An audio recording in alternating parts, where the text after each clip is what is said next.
Pemirsa, dampak bencana banjir bandang dan longsor di Tapanuli Tengah, Sumatera Utara cukup berat dan meluas. 1 bulan bencana berlalu, 6 desa di Kabupaten Tapanuli Tengah masih tanpa jaringan listrik, telekomunikasi, dan akses internet.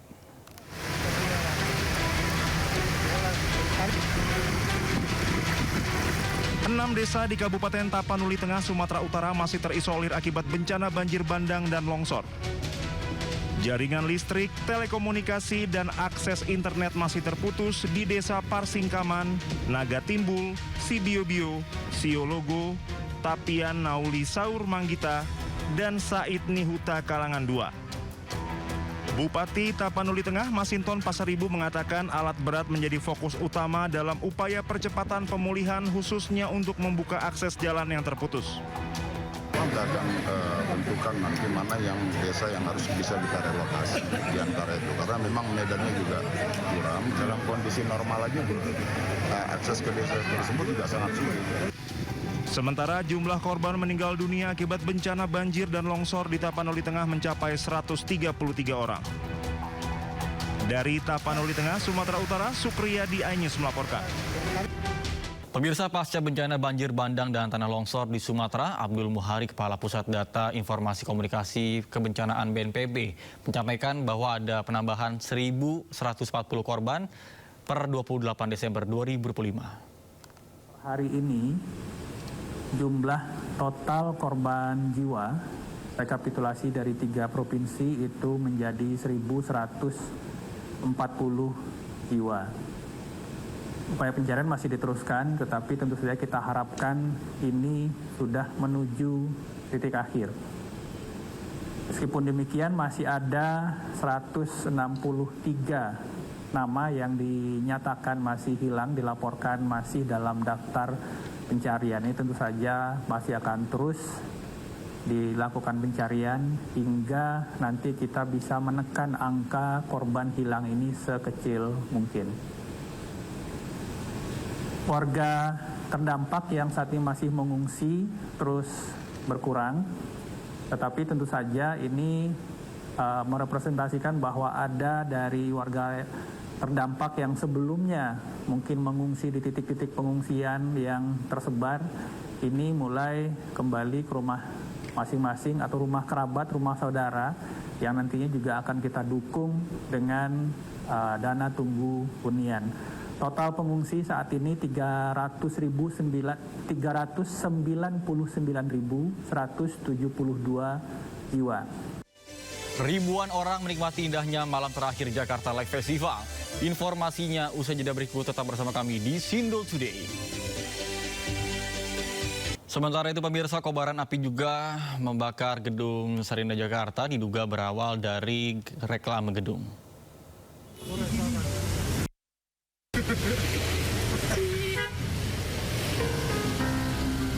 Kebakaran terjadi di Gedung Sarinah, Jakarta Pusat.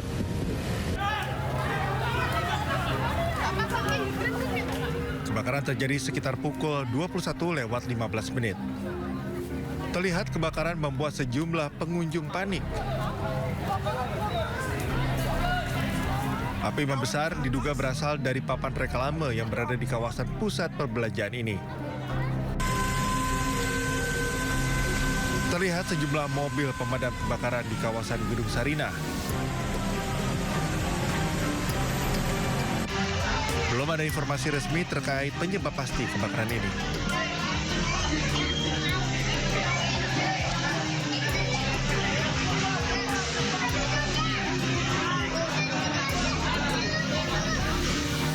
Proses pemadaman berlangsung selama 30 menit usai tim damkar Jakarta Pusat menerjunkan 8 mobil damkar dan 32 personel ke TKP.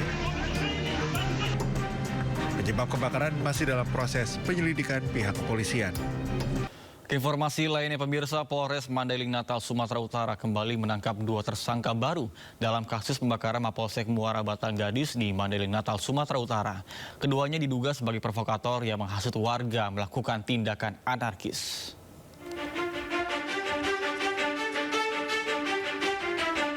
Polisi menangkap 2 tersangka dalam kasus pembakaran Mapolsek Muara Batanggadis di 2 tempat berbeda. Pelaku langsung dibawa ke Mapolres Mandailing Natal untuk diperiksa. Dengan penangkapan ini, polisi telah mengamankan 5 orang tersangka. Penyidik menyebut tersangka diduga aktif menghasut warga untuk merusak, membakar, dan menjarah kantor Mapolsek Muara Batanggadis. Sebelumnya pada Sabtu pekan lalu, massa dari sejumlah desa membakar kantor Mapolsek Muara Batanggadis. Warga melakukan aksi tersebut setelah mendengar kabar bahwa polisi melepas terduga pengedar narkoba. Polisi membantah kabar tersebut dan menegaskan tahanan bukan dilepas melainkan melarikan diri. Menindaklanjuti ini, Polri mencopot sejumlah personel Polsek Muara Batanggadis termasuk Kapolsek. Terhadap piket malam itu, ya, ada 3 personil, semuanya dilakukan pendalaman dan saat ini untuk sementara mulai dari Kapolsek dan personil dilakukan penggantian sementara. Hingga kini polisi masih memburu pelaku lain yang jumlahnya diperkirakan mencapai puluhan orang. Dari Mandailing Natal, Sumatera Utara, Ahmad Hussein Lubis, iNews melaporkan. Pemirsa, pelatih Valencia dan 3 anaknya belum ditemukan dalam insiden kapal tenggelam di Labuan Bajo, Nusa Tenggara Timur.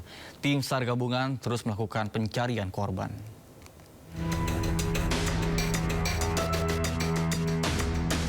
Pelatih Valencia, Femenino B, Fernando Martin meninggal dunia bersama 3 anaknya akibat insiden kapal wisata tenggelam di perairan Labuan Bajo, Nusa Tenggara Timur. Sebuah tragedi yang mengguncang dunia sepak bola Spanyol dan Indonesia. Kabar duka tersebut dikonfirmasi langsung oleh Valencia melalui pernyataan resmi klub. Insiden maut tersebut merenggut nyawa Fernando Martin dan ketiga anaknya yang sedang berwisata di kawasan Taman Nasional Komodo. Tragedi bermula dari kecelakaan kapal wisata Putri Sakinah yang mengalami mati mesin sebelum akhirnya tenggelam di Selat Pulau Padar, kawasan Taman Nasional Komodo, Kabupaten Manggarai Barat, NTT. Kapal wisata tersebut tengah berlayar dari Pulau Komodo menuju Pulau Padar. Di dalam kapal terdapat 11 orang, terdiri dari 6 wisatawan asal Spanyol, 4 kru kapal, dan 1 pemandu wisata. Sebagian penumpang termasuk istri dan 1 anak Fernando berhasil dievakuasi oleh tim penyelamat. Sedangkan Fernando dan 3 anaknya yang lain dinyatakan hilang. Hingga Minggu pagi, tim SAR gabungan terus melakukan pencarian korban yang hilang. Pemirsa, aksi heroik prajurit TNI menyelamatkan warga hanyut setelah skoci yang ditumpangi terbalik dihantam arus deras di Kabupaten Aceh Timur Aceh. 2 warga berhasil evakuasi dalam keadaan selamat, sementara 1 lainnya dalam pencarian.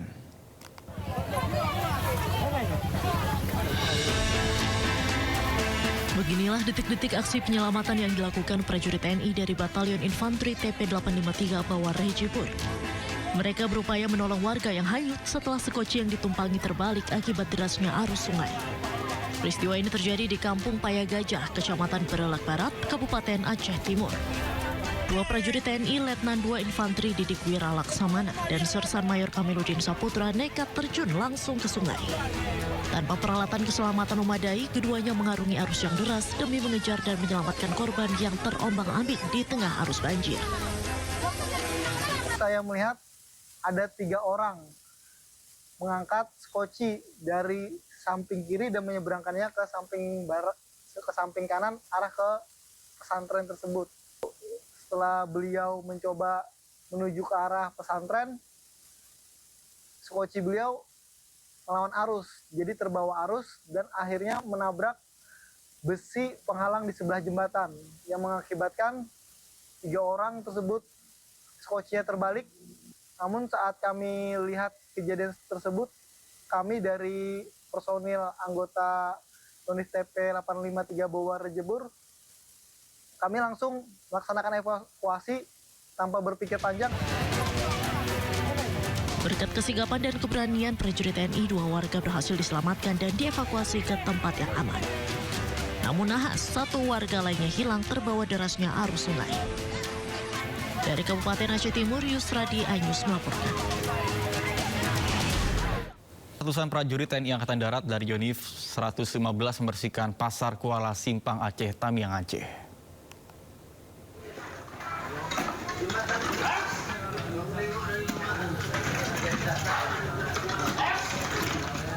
Pembersihan Pasar Kuala Simpang Aceh Tamiang difokuskan pada lapak pedagang saluran drainase serta area umum pasar yang dipenuhi lumpur dan sisa material banjir. Kehadiran prajurit TNI Angkatan Darat di tengah kegiatan pembersihan memberikan semangat dan rasa aman bagi para pedagang. Kegiatan ini diharapkan dapat membantu percepatan pemulihan aktivitas masyarakat pasca bencana banjir bandang yang melanda Aceh Tamiang pada akhir November lalu. Pasar sebagai pusat perekonomian rakyat memiliki peran strategis dalam mendukung kehidupan masyarakat sehingga pemulihannya menjadi prioritas utama pasca bencana.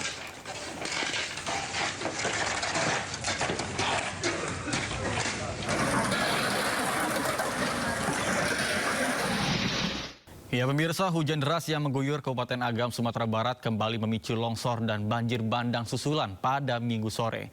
Sejumlah akses jalan strategis putus total dan sebuah kendaraan minibus terjebak material lumpur di Pantangarai Siano. Kondisi terkininya, Oto di Taga lewat Bapasuan, Lata Purwa. Hujan dengan intensitas tinggi memicu banjir bandang yang disertai longsoran tanah di jorong Kampuang Pisang, terutama di kawasan Kelok Limau dan Kelok Mercedes, Kabupaten Agam. Akibatnya sebuah mobil terjebak lumpur dan akses jalan Matur Bukit Tinggi di jalur Pantangarai Siano, Kecamatan Ampekoto kembali putus total. Sementara itu, hujan deras juga memicu banjir bandang susulan di jorong Pasa, Nagari Maninjau, Kecamatan Tanjung Raya. Sungai Muaro Pisang meluap membawa lumpur kayu dan bebatuan.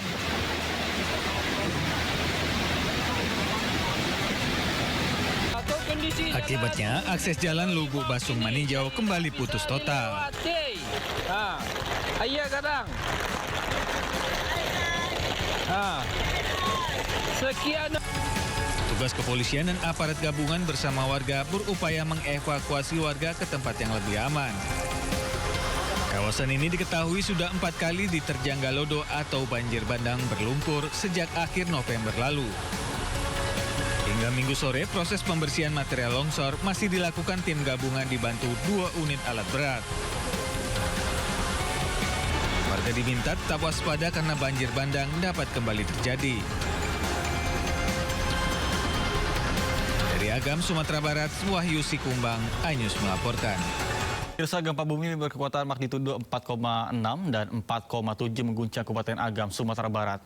Akibat gempa, sejumlah rumah milik warga rusak.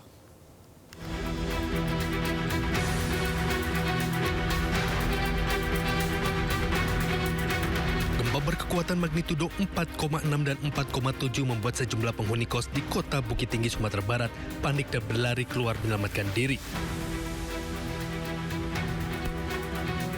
Data Badan Meteorologi, Klimatologi, dan Geofisika menyebutkan 2 kali gempa tersebut berpusat di Kecamatan Bonjol, Kabupaten Pasaman, atau sekitar 18 km timur Laut Agam.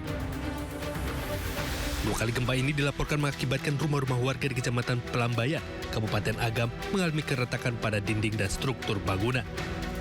Ada gempa yang membuat warga sekitar terkejut dan juga membuat rumah-rumah warga di sini menjadi retak-retak dan pecah-pecah akibat gempa yang berskala 4,7 dan Seismograf Pos Pengamat Gunung Api Merapi di Bukit Tinggi mencatat, selain gempa utama juga terjadi 10 kali gempa susulan dengan kekuatan maksimal bermagnitudo 4,7. Pada jam 9:11:34 terekam gempa tektonik terasa dengan magnitudo 4,6 dengan jarak 18 km timur Laut Agam dan kedalaman 10 km. Apa ada gempa susulan ternyata? Di seismograf kami tercatat 10 kali gempa susulan sampai jam 10.30. Hingga Minggu siang belum ada laporan korban jiwa akibat gempa ini. Sementara jumlah rumah warga yang mengalami kerusakan masih dalam proses pendataan oleh petugas terkait. Dari Agam dan Bukit Tinggi, Sumatera Barat, Wahyu Sikumbang, iNews melaporkan.